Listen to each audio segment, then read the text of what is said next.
welcome back, and thank you for joining us for Game 2 of the day, Cloud9 versus Team Liquid. If you want to see what it's like to catch moves like these, pick up your tickets at loesports.com/tickets, and you'll bask in the action alongside us and have to see me in person. I'm sorry about that part of it. Now let's turn towards the players starting today. In this game, selecting the blue side is going to be Cloud9, featuring an all-new lineup yet again. Licorice in the top lane, Blabber in the jungle, Jensen in mid, Sneaky in bot lane alongside Zeyzal at support with their coach Reaper. And loading up on the red side, it is Team Liquid. Another first place hopeful here. In the top lane, it's Impact. In the jungle, X-Smithy, mid Pobelter, bottom double lift support Olay, and Coach Kane on stage. This is going to be a fun one. So with their postseason hopes hanging in the balance, Cloud9 bring in another new piece to the roster, another rookie. Blabber starts the day in the jungle. Oh my goodness. What a story it has been, this split for Cloud9. We thought that it might have stopped with the changes though. Reaper, in an InVen interview July 16th, said that they were probably moving forward not going to make that many more changes because they don't have as many games left to get into the playoffs race, to get to Worlds and try and qualify. However, we've got another change here. Blabber, their Academy jungler, is coming in. This is Cloud9's 5th roster move of the split. His main champions that he played in Academy, he's got 3 new games because they played a lot of Funnel, 2 Sejuani, and then 1 each Gragas, Trundle, Kindred. Not too much special there, but they did do a lot of the Funnel compositions there for him in Academy. Yeah. So maybe we'll see that come into effect here for the roster on the LCS stage. Yeah, he funneled Sneaky a lot. That was a lot of why C9A was winning. Now they're both games. together. Exactly. Maybe we see that some more. Now, of course, Blabber will have to make his debut versus the reigning champions in Team Liquid, and of course, they've shown us they had a bit of an up and down week last time, trying a few new things. Yeah, last week they ended on a down for sure. Team Liquid, their laning phase was terrible versus FlyQuest. Impact was making mistakes. Olay made a bunch of mistakes in a row. Smithy even, which we don't usually see a lot of mechanical mistakes. Blast Cone errors, ultimate errors there with Kindred, and they were down almost 5,000 gold at 15 minutes versus FlyQuest, one of the teams in the middle of the pack. However, Impact also started talking a little bit afterwards about some of the practice that Team Liquid have been putting in. Last week, they also weren't quite ready for Smite mid laners that weren't funnels. They said they hadn't put too much practice into those compositions, and he specifically said something around the gank timers, which is more, I would think, around Talon with Smite mid or something like that, as they would roam a lot more. But Team Liquid, they have had some difficulties in adjusting, and it's shown up in their score. A lot of their losses have been some devastating losses, whereas still they, going especially in Rift Rivals, were looked at as North America's best team, for sure the strongest representative. They have not had the consistency though, and now even though Cloud9 are coming at 2-6, they are still a very tough opponents, as they've put Sneaky and Jensen back in. So as we go ourselves into champions, I always like to leak details from a pre-game chat in the lobby. Xmithy called Olay TSM Olay because he watched the countdown, so shout out that show, it's amazing. If you didn't see it, it was a segment about trades that could have been. TSM Olay being one of them, and he said, don't let me go. I just wanted to kind of share that with the world, but we are into champions with this one. First pick being Kindred. Most of these bans are very typical here. Yeah, this time around we do have the Zoe as well as Talia in those last 2 spots for blue and red, so the Kindred's the one that got through. Premier jungler right now, because not only does Kindred scale very well with marks, once you get going, going to add tons of damage as well as range to the champion, but her early game is also powerful in looking and choosing skirmishes there. As long as you don't make mistakes like face checking into people, she has a huge advantage there. So we'll see if they're able to keep track of the marks as well as look for some of that early pressure. Always though, you're going to be able to trade the other high tier champions you mentioned in Champ Select of our last game. Morgana with the Black Shield as well as the binding potential for picking champions off has gone just through the roofs as far as prioritization here from teams, as well as Body Slam Flash. That's an old, tried and true initiation method. Absolutely. Gonna get that one for Smithy, classic champion. It's been one of his absolutely long-term best champions. Xmithy definitely really great on the Gragas. I have seen some Gragas top as well. I think I've seen some Gragas support even, so this is still pretty flexible. Keep in mind that C9 themselves ran Morgana as a farming bot laner on Sneaky last week, so even the Morgana could be flexible. So we'll wait to see what Liquid have totally locked in for themselves. Meanwhile, C9 locking in some of the most aggressive and annoying champions you could possibly play. Fiddlesticks at support is pretty rough to deal with. Almost definitely going to be played there. Swain can be flexible between Jensen and Sneaky, though I do expect it to be on Jensen. You said it, Freak. That damn Fiddlesticks. Yeah. That guy is very annoying. Yeah. Primarily played as a support now for people. Huge harassment with the Dark Wind in lane. Still has the very annoying fear that you can just pull off, well, technically a terror with his Q, and you can use that to proc your Aftershock. Very good for the 2-on-2 trades, actually, in the bottom lane. Yeah. 'Cause often, you go up your Fear 1, then the other one's going to try and get off the damage, and you have to be kind of close to Fear 1 of them. Yep. They'll try and focus you with the other, but Aftershock gives you so many flat resistances. It's actually insane for those 2.5 seconds. Yep. You get about... actually, have you done the math on the gold value? I did like a really long time ago. But yeah. It's a lot of thousands. stats. It's a lot of stats. It's really, really valuable. I tend to not think of buffs in terms of gold value because it's just not worth it at a certain point. Either way, it's very good. Now, Jhin has been locked in for Doublelift into the bottom lane. This has been one of his, actually, I think, best champions for the last year or so, actually. Even though it's not like the typical Doublelift champion, hard carry, mechanical outplay 1v9 kind of guy. He has been exceptionally good on Jhin specifically. He has some kind of obvious affinity for this champion. I think it's going to be a very good look for him.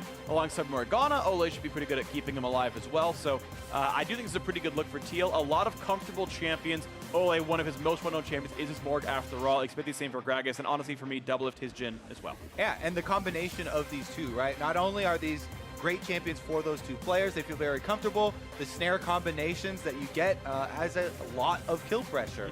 And we've seen them duo kill lanes. Good lanes here in the North American LCS just by themselves, landing bindings under turret, things like that, resulting in kills for Team Liquid. So yeah, could be a very powerful bottom lane. I think that right now... You're looking at Mundo, I think. Oh, no, it's gone, sorry.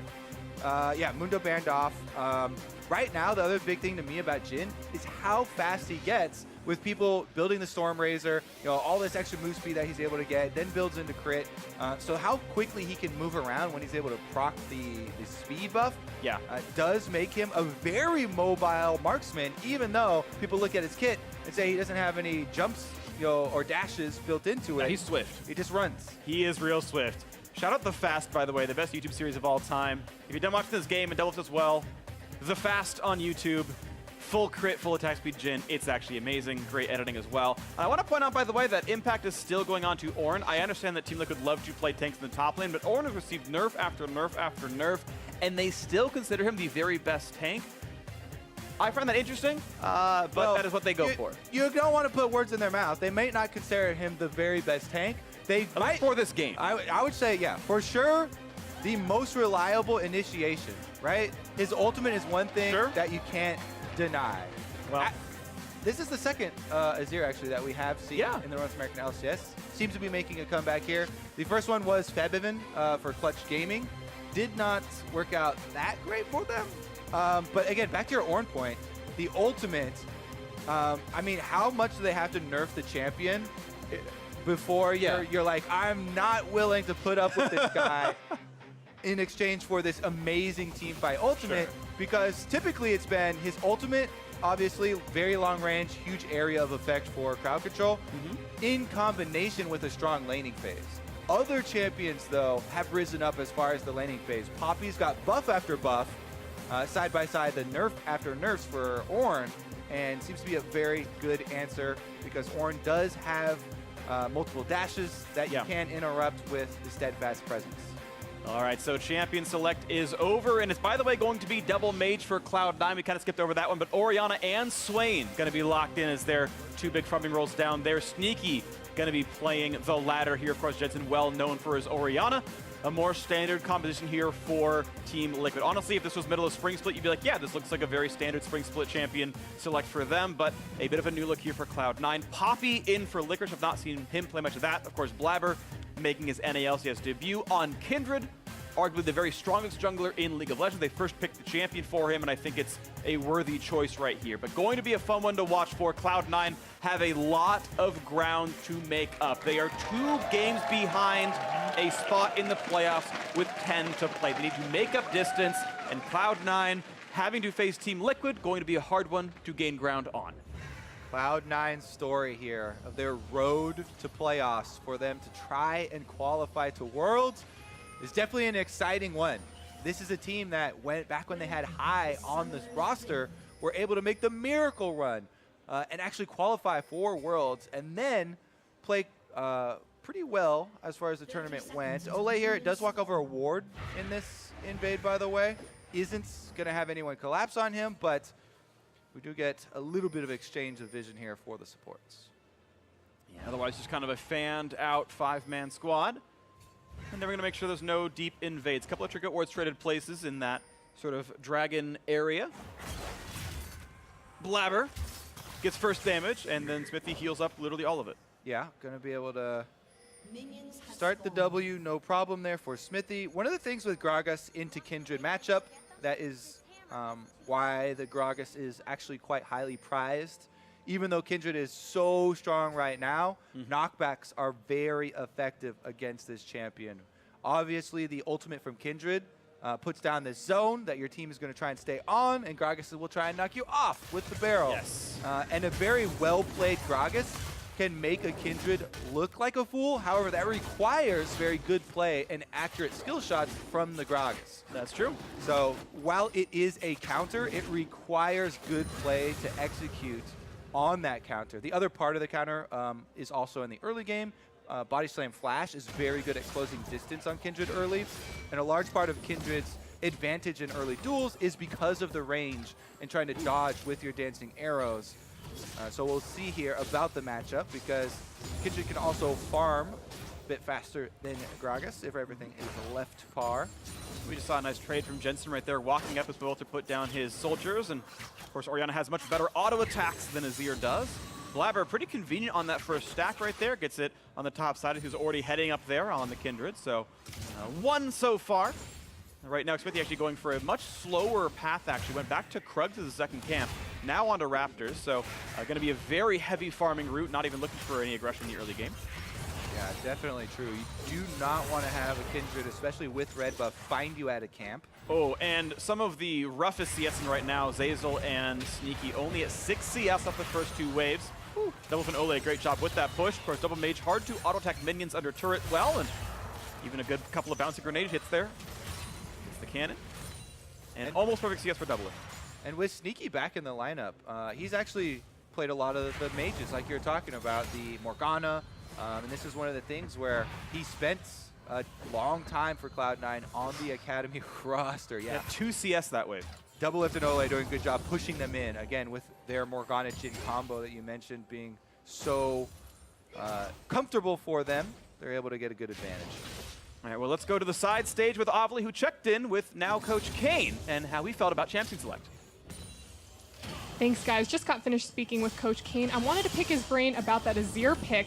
He said that they totally expected the Orianna coming from Cloud9, and Pobelter was super confident that he could win in that matchup. So I'm excited to see how it plays out. Back to you guys. Oh, good timing, Ovly, because the gank coming into the top side as Licorice is actually traded up against Impact's W. So the shield's not there, but the wave is simply too big, and now they're going to try once again. Now level 4 onto him. Going to go for that charge right there, waiting for the next play to come again, trying to make sure that W can't go anywhere either, but it's just going to be a lot of damage. Impact on about 300 HP, and no more charges for him. A nice little bit of damage out of Blabber. Yeah, that is a big chunk for the lane phase here to take down Impact. Starts drinking his potion immediately.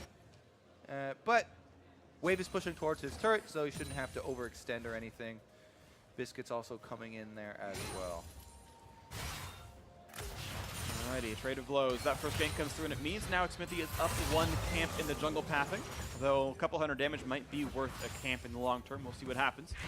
Impact forging his items as he goes, of course. Typical orange stuff. Dodging away from bindings nicely enough. The farm getting a bit better now on the bot side. It's no longer quite as stark as it was before, but still over 10 the difference. Good pushing by Team Liquid. Blabber again on this Kindred. Has a lot of early potential for invades here. He's getting some fairly shallow vision around the bottom side. This will allow Jensen in this Orianna Azir matchup to feel a bit more secure, hugging this bottom side of the map, knowing he's got his protection from there. Because again, a Gragas body slam flash, since there's no cleanse on Jensen, you have to wait a long time to be able to use your flash to get out of that one, and they can be very, very dangerous. Absolutely. Good reflexes by Ole that you saw him Black Shield before the back half of Sneaky Swing E could land. So no follow-through damage just yet on that one, but definitely looking a bit more equal here. And now we've got another attempted gank as it's Smithy's turn to come up. And of course, Impact has all those summoners. Flashes for the stun. Gonna put up the pillar as well. Gonna go for the charge. That's gonna be stuffed out by Licorice's W. Is gonna be up first on the backside. They're gonna go for onto the turret. Yes, they land that one. First blood. Smithy finds the top lane. Ooh, both flashes are blown from the top lane. As Smithy able to finish off the kill for themselves. And bonus first blood, all gonna go over to this Gragas. Now, the Gragas does have the choice between the Runic Echoes and Cinderhulk, but almost always see Runic Echoes built first, and you have a lot of burst damage and potential here, especially with him closing in on level 6. This could be a very, very dangerous gank here for the next couple of minutes from the Gragas with all that extra money. Another look at it is just the setup here, because Smithy, as you can see right now... Oh, we got to fight in the top side, because Impact does not have flash. He chose to stay in lane, and Licorice gonna find the solo kill. I said it was big. He had no TP to get back in the lane. Chose to stay, and Licorice finds the outplay in the backside. Yeah, greed, again, is what most people will say right here. Impact too close to the Poppy. Bami Cinder has been completed for Licorice, and he's able to get it done just with the basic abilities there. Looks like his ultimate was used before the replay actually started, so maybe had like a quick cast. Yeah, probably did. Actually very effective now that you can also get a little bit of damage in during the quick cast ultimate from Poppy. So maybe Impact not quite expecting that one, but good play from Licorice. This rookie of this split last split there for Cloud9 has done a lot of work for the team despite all of the changes they've been going through. Yeah, I gotta say, pretty impressed by Licorice overall as a player, coming in, as you mentioned, as a rookie at the beginning of the year. And overall, the only player in C9 to not have been benched at all this split, which I don't even mean as like a really jokey answer, but actually true. They've had complete faith in him as a performer, and he's been largely pretty good throughout this split as well. So I think deserving of all that starting time. Right now, up 24 CS against Impact with a trade of equal ganks is still an impressive mark for him. Yeah, still sitting at about equal gold here in this game. Blabber now taking his turn at a top lane. It seems like we've had tag team jungler ganks up here. This time it's in Cloud9's favor. 2v1 Impact under the turret. And they're going to go for this one, a big dive, but of course he cannot find the back half of the ulti as he's been stunned against the wall. Blabber holds the aggro, switches it back over to Licorice. Do they have the burst? So knocked into the air, and the stop block traded back and forth. The dive may still come true. I love that from Blabber. Gets the auto, puts the ult down. They're going to stay safe as they kite away, but now look at the bot lane. A nice root, though, stops the potential body slam. Cena able to walk away, and as a team, up 2-1. Again, as we kind of mentioned in Champion Select, the steadfast presence from Poppy can make sure that Ornn dash will be interrupted. It is a mini dash to be able to reactivate your ultimate, so stuns him against the wall and steadfast presence up means there's zero chance that there's any window for him to get off that second cast. Meanwhile, though, even though Smithy for Team Liquid does not get the kill or even any summoners blown on bottom side, they do get an Infernal Drake for themselves. Yeah, I do like what Blabber did, though, here. He stayed top lane after the gank, pushed in another wave. They could have probably gone full first turret there, but they really valued the reset for Licorice. But if they really wanted to stay, I think they could have gone actual for turret damage. It's down to about 10% up there. It's down to literally one hit here, if I look at it. 47 HP on the top turret. This is a replay that we're going to go over. Again, the stun into the wall, but also steadfast presence. Either one of those is going to stop the ultimate second activation from Impact, so that's why it's so easy there for Cloud9. On the outside, like you talked about, Blabber using his ultimate there just to make sure nobody was going to die. Licorice still was going to be able to get out, but again, interesting play there not to rush the first turret. Bonus gold, Sneaky under turret though. Looking for the damage, Smithy coming by as well. Zazel takes a couple of shots. This is a really low health bar. Smithy does have the ulti explosive cast versus Zazel's flash, puts him into the wall. Swain shows up for this one. A blue spike secures it now, and Sneaky's on the chase, but can he survive this 1v2? Ole can throw a bind before too terribly long. Ulti bursts out. Sneaky pushed away from his turret. And there you're going to knock down that first turret. There you go. So Okay. gold to him, 200 the rest of the team. Plus 800 there, but a lot of time now at this bottom turret could be a trade. Yeah, so in the end, what you're saying, right, the turret killed off more minions on the top side, and they got the reset for a Licorice. In the end, they still get first turret bonus, so it all works out. But bottom! There's the pull. Black Shield was late. A lot of burst damage. They will knock down Xmithy and Ole. Late on the mechanics there, but flashes back in. This could be absolutely huge. He's going to find one stun. He's going to find both. They'll get the trade. Kills the shot. No, a stopwatch. Buys a little bit more time, but he's going to be knocked into the air, and somehow Tormented Soil grabs it away. Ole with the double kill. Yeah, Impact said, I teleported down here. I'm definitely going to have some use. So he uses his ultimate as well. Meanwhile, Cloud9, though, in the mid lane, zoning Full Belter off the turret. Licorice throws in the shield, has his own from Jensen as well, and it's going to be this turret down to half HP. Both are not allowed to get farm. There is some risk here. Of course, Licorice has Flash, he has ult. They have a lot of crowd control available. Poppy lands a point-blank R. Shockwave is a guarantee. So that hard CC chain is very scary, and he will respect that. Let's take a look at this replay one more time, though. Blabber into this bush right here that had a control ward in it. So Team Liquid, a little bit slow on the Black Shield, as you said during the initial cast there. But in the end, Ole flashes back in to make sure that they're going to secure both of these extra kills. Lands the binding point blank on his Sneaky. And yeah, the stopwatch is used, but Impact had also teleported down for that kill. And we're back alive. We are back to life here. Gold basically equal. Battle comes in. I shouldn't see who got that smite. Looks like it is going blue circle, so nicely picked up there by Blabber with his smite. He's on 2 Kindred stacks right now. Is going Blood Razor. Zazel and Ole fight over wards as the Rift Herald runs back away. Moves some lanes around though. Steel have already knocked down that turret in the duo lane. They're now setting their duo top side. Licorice gonna have a pretty hard time facing up against Jin Morgana. And Xmithy, 1v3, kind of hard. Interesting start here on the Rift Herald as well, since everyone from Team Liquid is in the area, yet they don't have any deep vision in the river. And a face check here would be fairly dangerous. Looks like they're slowly working their way in. 2,000 health on the Rift Herald. This is going to be a bit tight here. Smite available on all sides. Nicely picked up, but can he get onto the Relic? And yeah, they're going to make him work for it. Herald's with about 100 gold. Going to jump in towards Ole, gets the damage output, and grabs it and walks out. Okay, so Cloud9 get the full Rift Herald, all the benefits. I like that little test of Blabber. All right. Yeah. First game on the LCS stage here, or with the LCS team. Is he going to be able to move in, get the eye, does stare down Ole, and in the end, Cloud9 will get the reward for all of their work. Licorice on top side's got 3 members of Team Liquid coming for him, though. Oh, Ole actually takes a pit stop inside the Baron pit there as Licorice was hiding in the brush, and they don't want to circle around. Uh-oh. 3 versus 1. Licorice gonna hide underneath the turret. Under turret might be difficult to pull off. Yeah, very tanky champion, Poppy is. Yeah, with the turret there and no one even close to him on that side of the map. They do not go for the dive. Honestly, very good play there from Licorice. Hiding from vision for the majority of the top lane presence. Now, though, 4 members are coming up. He's ejecting the minions back. And it buys time for Fiddlesticks to come up. A 4-2 dive is actually even more dangerous, so Team Liquid call off the play. All right, they still got time with the turret, but yeah, that is Licorice surviving some pretty scary ganks, and with Fiddlesticks backfilling him, he's going to be able to get most of this farm. And that is a nice play right there. He is still up about 50 CS over his prior lane opponent in Impact, so a very successful Poppy game for Licorice. And technically, this is our first North American LCS Poppy. We saw some in Academy, I believe.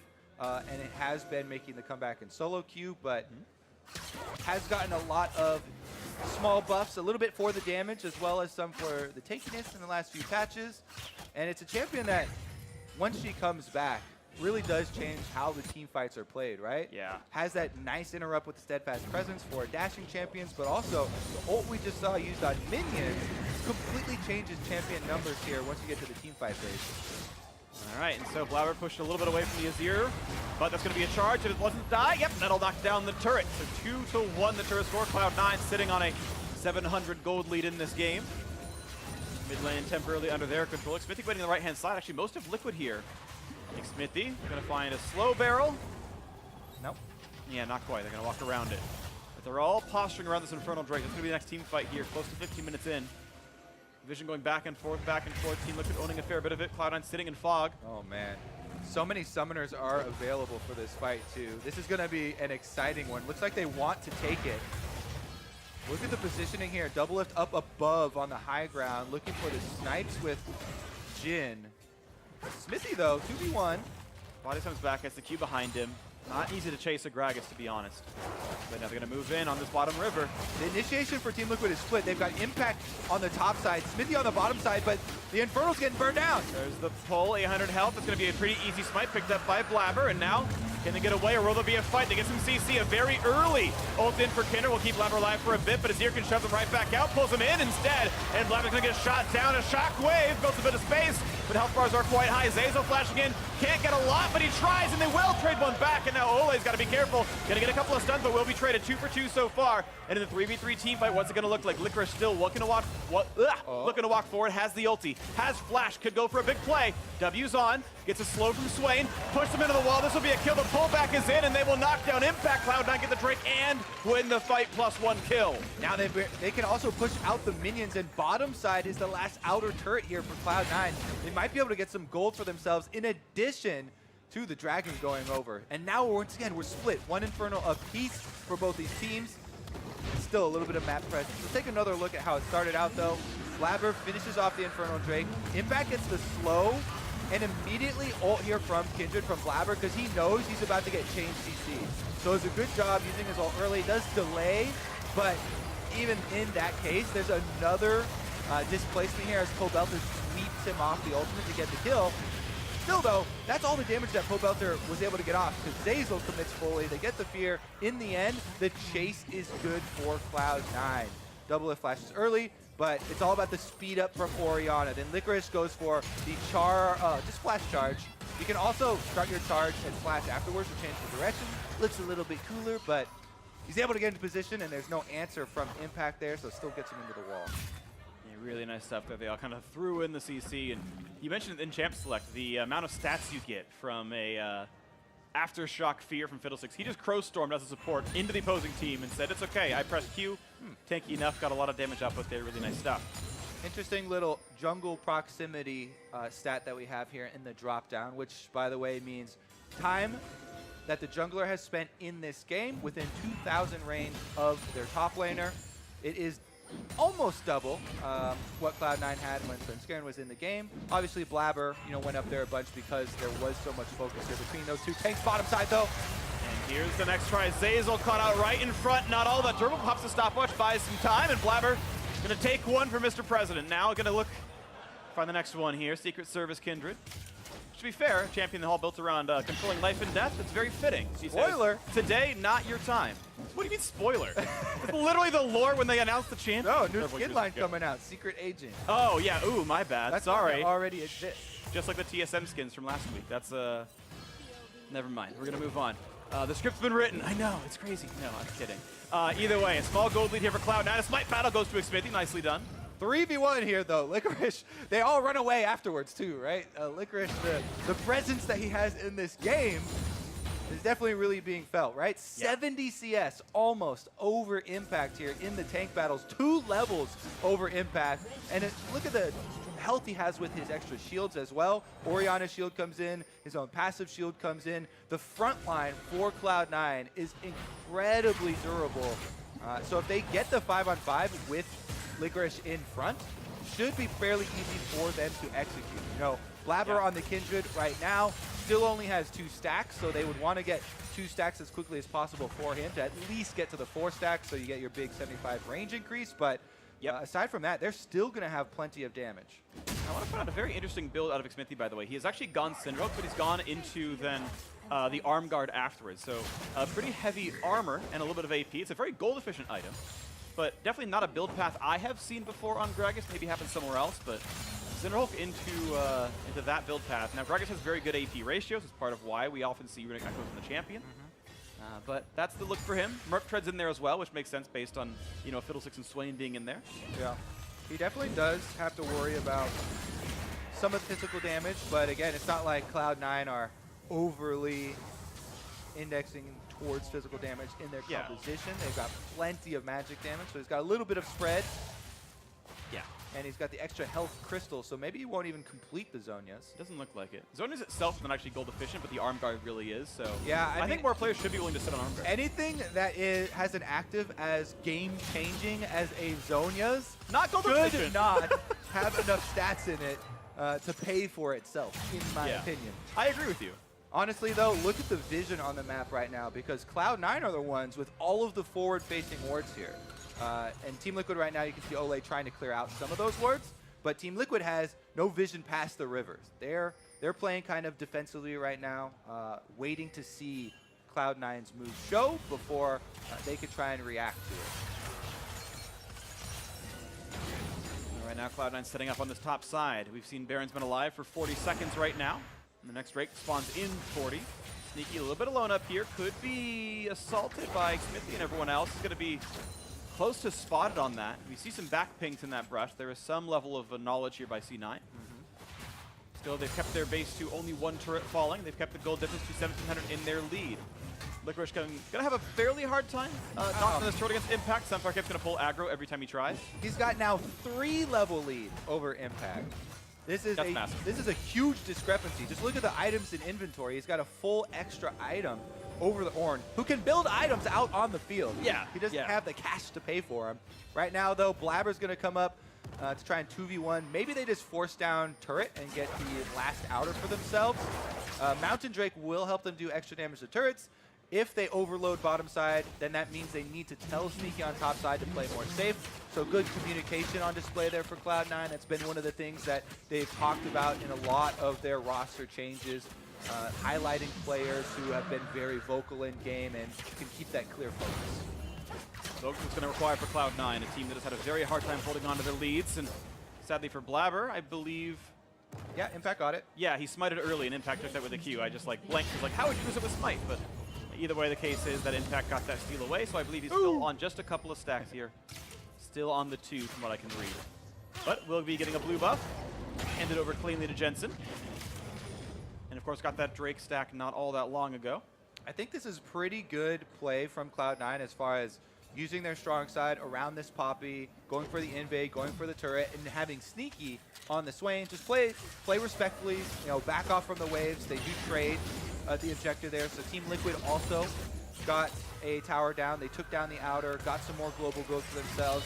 And as you can see in the river, they just littered this barren area with all kinds of wards, making sure that there's no chance of a Cloud9 now that they have a Mountain Drake rushing that thing down without some notice first. Yeah, nothing too sneaky for Cloud9 right now, but they'll try eventually. I mean, more so than they've had earlier on. I was going to make that joke earlier, and I decided not to. I'm glad you followed me up, though, Kobe. Thank you. Either way, once again, just playing for Vision back and forth. It's been definitely a low-impact game. God, that was not intentional. Really, it wasn't, and I'm sorry. But it has been a much slower game. It's been, boo, I agree. It's been a much slower game for the last 10 minutes or so. It has calmed down by quite a bit.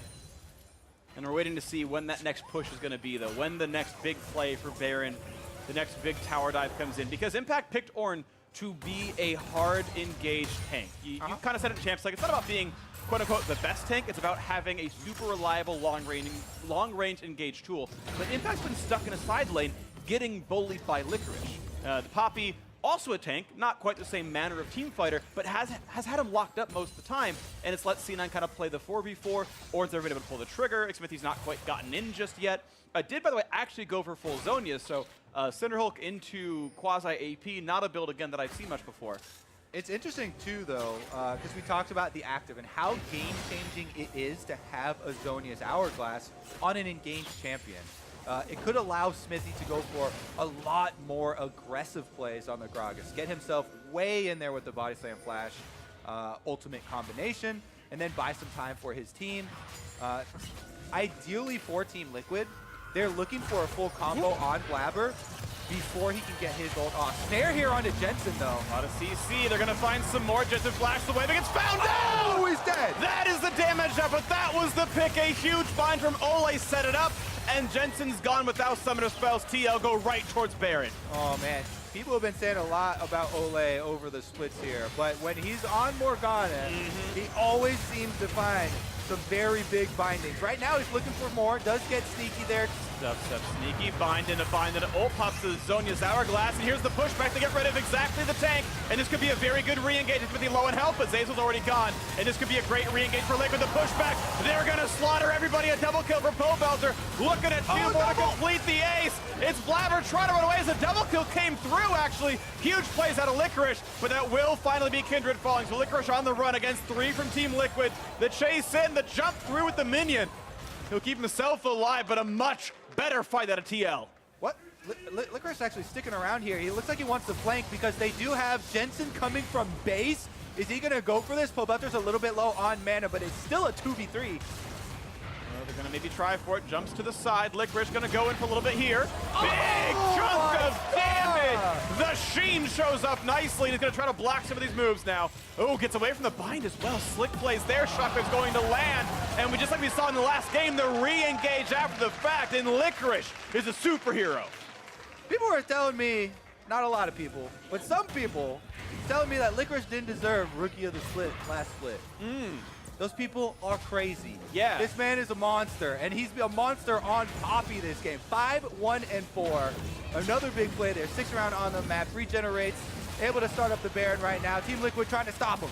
And Zeyzal going to try to zone out some of these players here. The smite is available for Xmithy. He's waiting over the wings, and he's been such a good smiter before. Now, Licorice has ulti. If he lands it without Black Shield on, he can eject Xmithy, push them over the wall. Black Shield's on, but he can't get in. Make sure he cannot steal, and the Baron goes over to Cloud9. Yeah, binding's on point for Ole, but the Black Shields have been a little bit late, and they aren't able to get the Black Shield on Smithy in time. Another good move by Licorice. He stuns Smithy, doesn't let him get into the Baron pit. Here's a look at how it all started, though.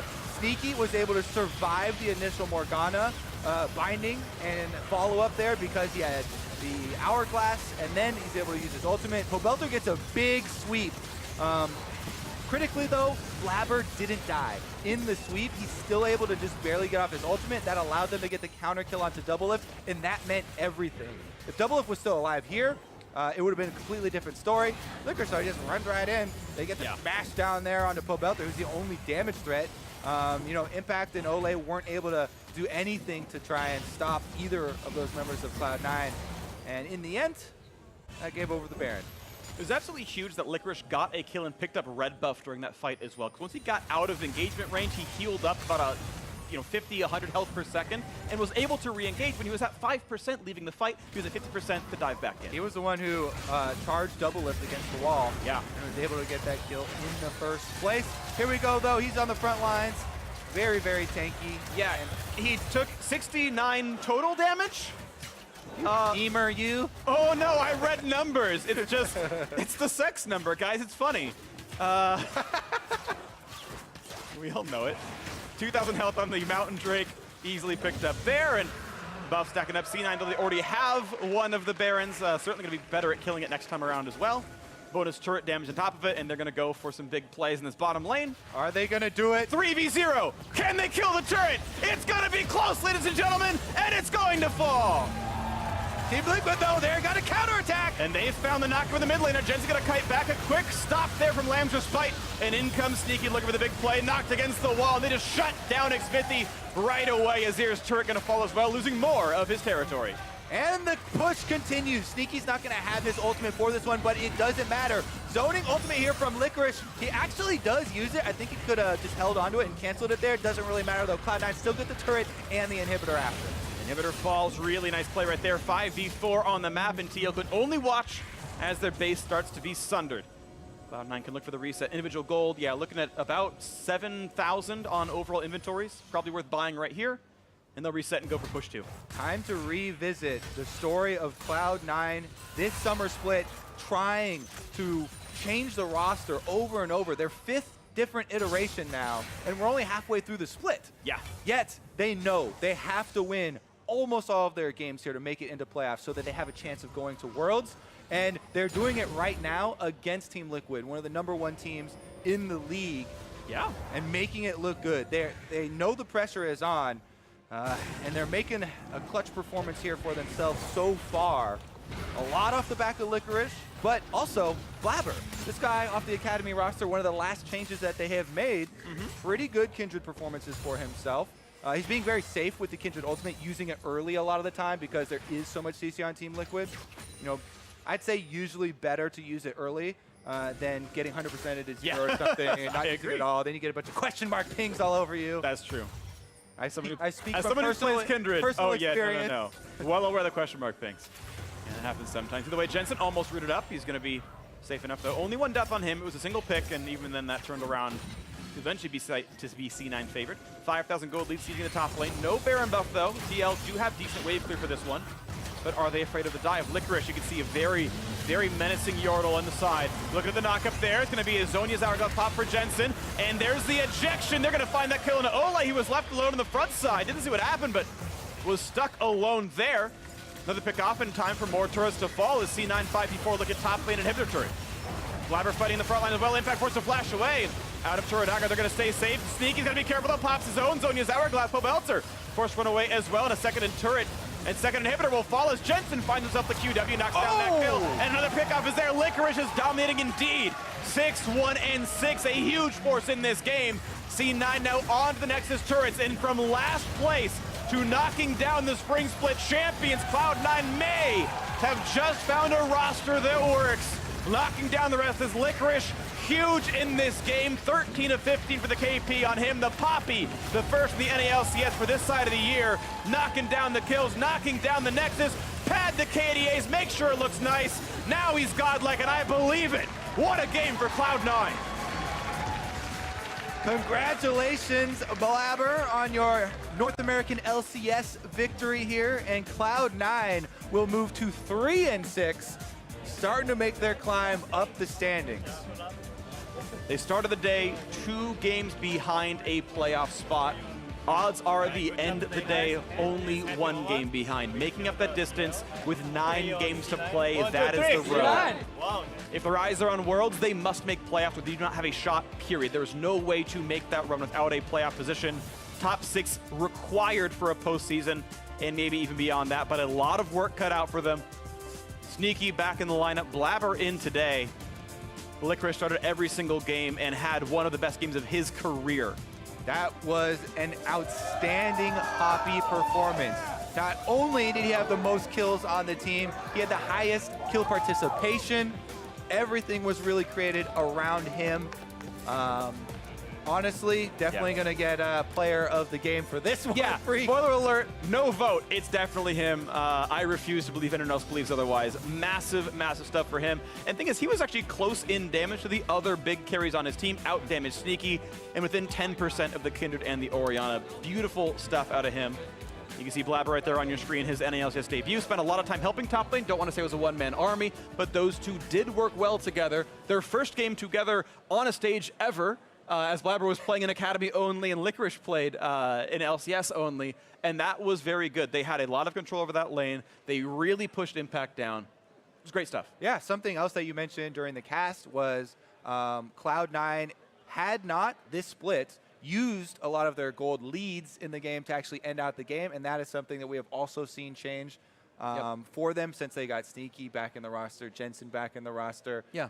They have been doing better in the mid to late game transitions. They have indeed, and that is the big thing that needed to fix, and it's been trending up at least a little bit. Since Sneaky coming back in, they are 2-1 overall. Weirdly enough, Sneaky is lost on Marksman and won on Mages, if I'm remembering properly, because I think they won the Morgana game.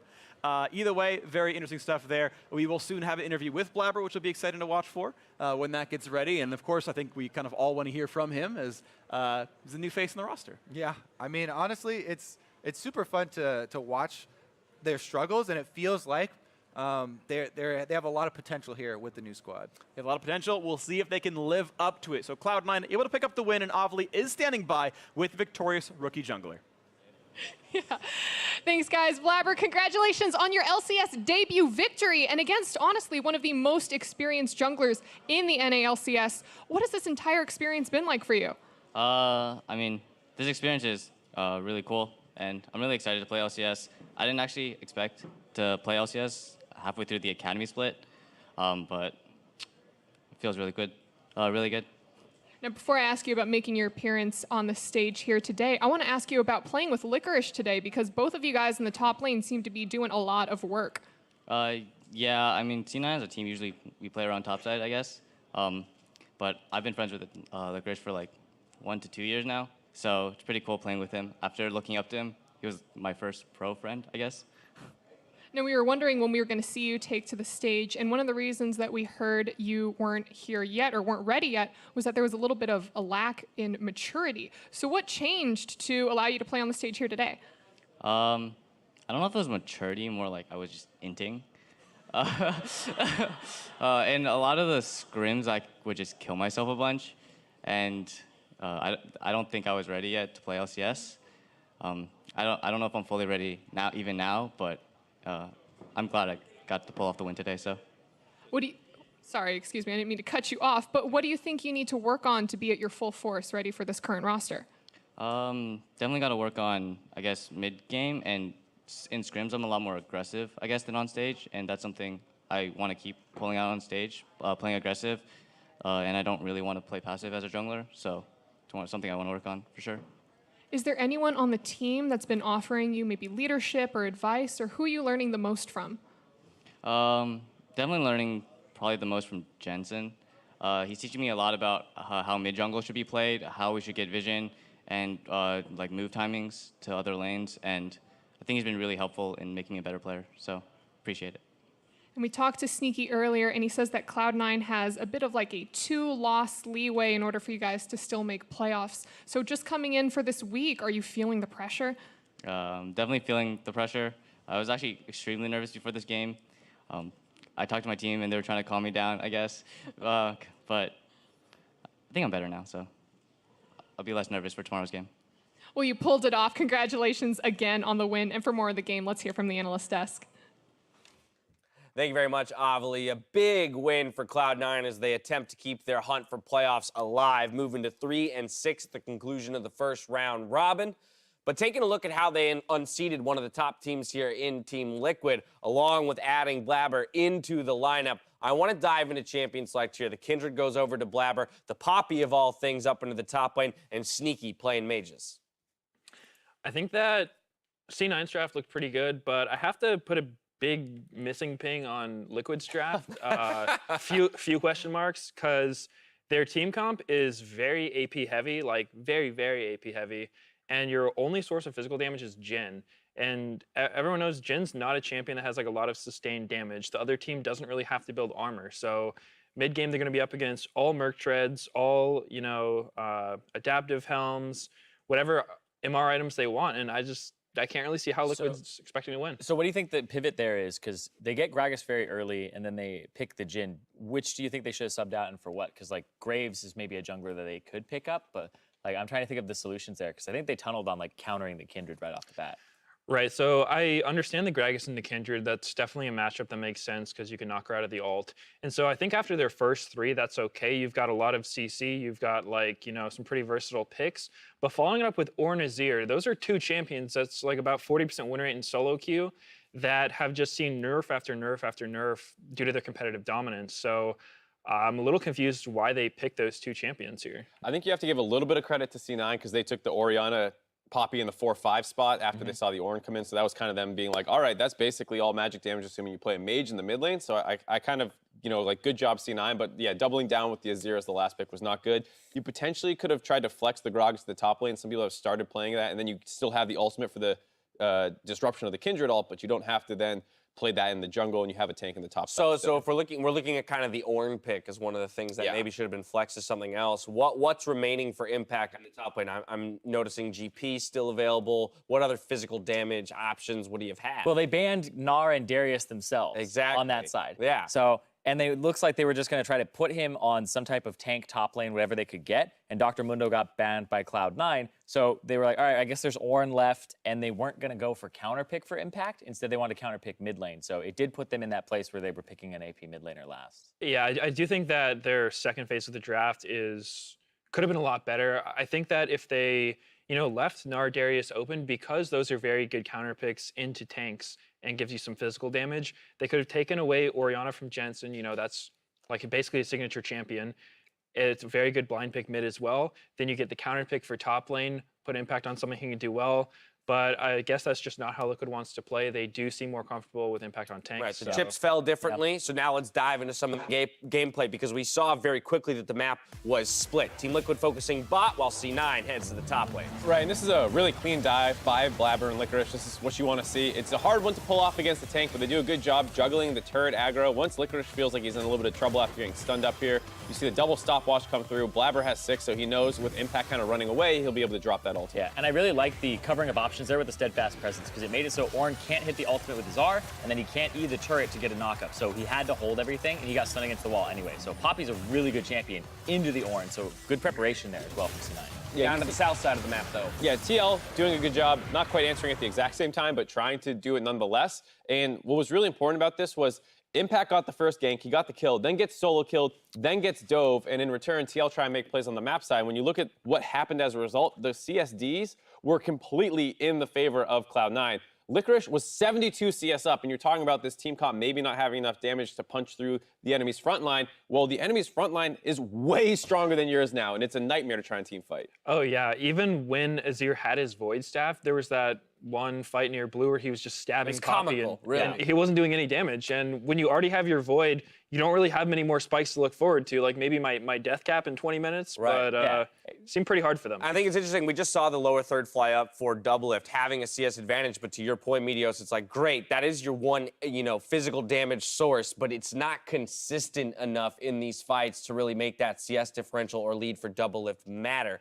Zyrene, any final points on this before we move on to Blabber? It was once again just the itemization, Abyssal Mask, very easy buy for him, so he didn't really care as much about the Void Staff. And it was so hard to kill him. That fight where he runs away just barely with some HP, comes back in, turns around a lot of the game and puts them back in the driver's seat. It was huge. Set him up for the Baron. From there, they easy close it out. I want to talk about Blabber in his first game here on the LCS stage. Playing Kindred, that's definitely a pick that's going to put a spotlight on you, right? Because we've seen Kindred's look amazing and oh so terrible. How do we feel he did this time around? I think Kindred's definitely a feast or famine champion, but I really like the way Blabber played. It seemed like he got a lot of advantages for his team just through clever pathing, and I thought he played the top dive really well. That's a situation where it's kind of hard because if the dude has stopwatch and you ulti under their turret, it can go really bad for you. So he played that well. He got the Herald for his team. He got a lot of dragons, and it seemed like he was just pressuring quite hard. And one thing to note is that Kindred's really hard if you don't have some sort of tank on the bottom side of the map, like a tank support.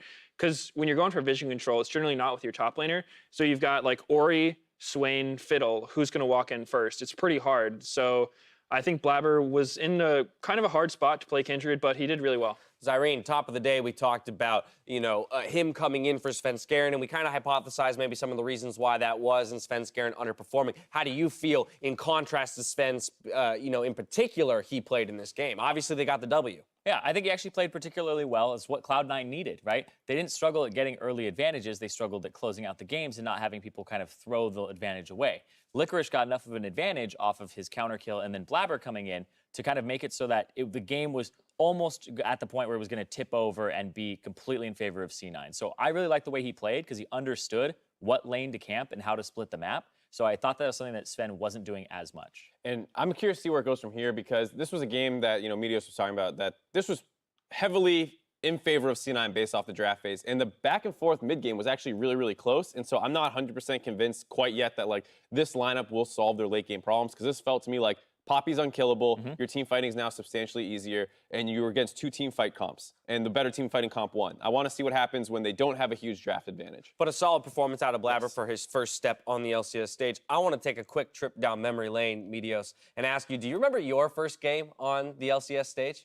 My first game, was that the one where I got both my buffs stolen by Blitz? You were playing Nasus. Okay. It was against Dignitas. We have the stats flying up on the screen there. You The were KDA superstar. You went 1-0-7, which makes your 8 KDA right there. I don't know if that jogs your memory at all. I'm struggling to remember if it was one where you lost both buffs. But yeah, it was against a Blitzcrank, and he hooked my blue over the wall, and then I went to red. He hooked my red, and I was like, okay, I'm just gonna go push with my bot lane, and we got a turret. All right, but so what was that like? I mean, to put some context to the viewer for what Blabber just experienced, right? The kind of the difference from playing at an amateur level to now, hey, I'm in front of a crowd, and hey, the win-loss column here matters when it comes to playoffs. And for Cloud9 in this situation, playoffs and Worlds implications. Obviously, your guys' first LCS split went really damn well. Cloud9 struggling a little bit more this time around. Oh, for sure. I can definitely understand the pressure that Blabber's feeling. He's up in front of a big crowd on a team that's, near the bottom of the standings, and they've gone through a lot of roster changes, LCS debut, but I think he played great. And I will say that for my own debut, we weren't actually in front of an Yeah, you had the Oh, other true, you side were of back, the you were wall. back behind the Yeah, curtain. we got some tarps around us. It was different back then. the old school But I days. definitely think it helps to have a supportive team, like Blabber said. On Cloud9, we were always very like we got along really well. So it just kind of felt like you were up on stage with your boys playing video games, rather than like, ooh, I need to prove myself in this position in front of the world, and all these people are watching my every move. So hopefully his team kind of eased him into it, and it seemed like he did really well. What about your re-debut with Phoenix One, where you came in on a team that was at the bottom of the standings? Because that's exactly what he's doing here. I mean, then you were a veteran, right? So you Yeah. probably had some ideas of what you thought the issues were and how to change. I think Phoenix that was the game where we were against Cloud9. Yeah, and Phoenix wasn't in the bottom of the standings quite yet. They were actually doing decent that split. And Meteos came in and destroyed Sneaky as the Dark Meteos timeline where you betrayed your brother. Or Yes, whatever. Sneaky had to hand me the I got to W, jump so. in here. We can reminisce more off camera on the good old days, but we're going to take a quick break. When we return, TSM squares off against Optic Gaming. Don't go anywhere.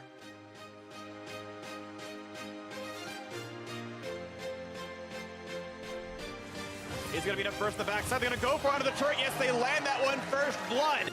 Oh, we got to fight in the top side because Impact does not have flash. He chose to stay in lane, and Licorice. Look at Pobelter, look at Pobelter. He's dead here, I think. One hit. Yeah, he's dead. Dead. I'm dead as well, Look Ole, look Ole. You guys can win. Jensen, though. Out of CC. They're going to find some more. Jensen flashes away. They get found out. Oh, he's dead. I am Hey, Poppy ultimate. Yeah, I'm dead. Wait, I think we win. Yeah, Eugene, go ulti. Going. Yeah, everyone dead. Jumps to the side. Licorice going to go in for a little bit here. Big chunk of damage. He's dead. As he's dead. Wait. Fiddle. Yeah. Jen. Fiddle. From last place to knocking down the Spring Split champions, Cloud9 may have just found a roster that works. What a game for Cloud9. The sub above difference is daily, not shredded last night or baked yesterday afternoon. Good ingredients, prepped fresh every day. Because that's what daily means. Jersey Mike's. Be a sub above.